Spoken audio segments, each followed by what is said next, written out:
అంటే నాకు పెద్ద డౌట్ ఏంటంటే చాలా మందికి మిమ్మల్ని కలిసినట్టు కూడా బయటికి చెప్పుకోవడానికి ఇష్టపడరు. ఇష్టపడరండి. రైట్? సో, ఫోన్ చేసినా, వచ్చి మిమ్మల్ని కలిసినా, వాళ్ళ గోప్యతకు మీరు భంగం కలగకుండా చూసుకుంటారా? అంటే వాళ్ళ అన్ పేర్లు బయటికి రాకుండా అట్లా. అసలు మాకు ఎవరైతే క్లయింట్ వస్తారో, ఆ క్లయింట్‌కి కూడా మేము తిరిగి ఫోన్ చేయమండి. ఓహ్! ఇది సూపర్. మొట్టమొదటి నుంచి జరుగుతుంది. అచ్చా! ఎందుకంటే క్లయింట్‌కి మీరు ఫోన్ చేయకపోవడం ఏంటండి? ఇప్పుడు ఆయన అంటే క్లయింట్ ఏదైనా గాని ఆయన డౌట్ ఉండి ఏదైనా మాకు అప్రోచ్ అవ్వాలనుకుంటే, హ్మ్. మేము మిడ్‌నైట్ అయినా మేము లిఫ్ట్ చేసి మాట్లాడి దానికి సమాధానం చెప్పి, ఆ పరిష్కారం అయితే ఏదైతే ఉందో అది చేస్తాం. హ్మ్. క్లయింట్స్‌కి మేమైతే కాల్ చేయమండి. ఓకే. ఎందుకంటే వాళ్ళు ఏ పొజిషన్‌లో ఉంటారో అదే గదా! అవును.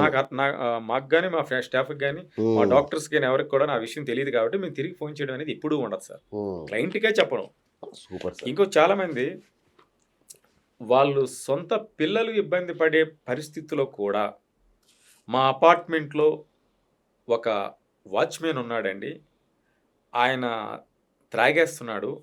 చాలా అల్లరి పెడుతున్నాడు. మేము భరించలేకపోతున్నామని కొంతమంది మాకు ఫోన్‌లు చేస్తుంటారు. హ్మ్. టోటల్‌గా మాట్లాడి విషయం అంతా తెలుసుకొని, తర్వాత కొన్ని ప్రశ్నలకి ఆళ్ళు రాంగ్ ఆన్సర్ చేయలేక అప్పుడు చెప్తారు. ఓహో! సార్ ఎవరో కాదు. ఇది మా తమ్ముడే. హ్మ్. ఇలా జరుగుతుంది సార్. నేనిది మీ మాటల్లో మాకు కొంత అవగాహనొచ్చింది, నమ్మకం కలిగింది.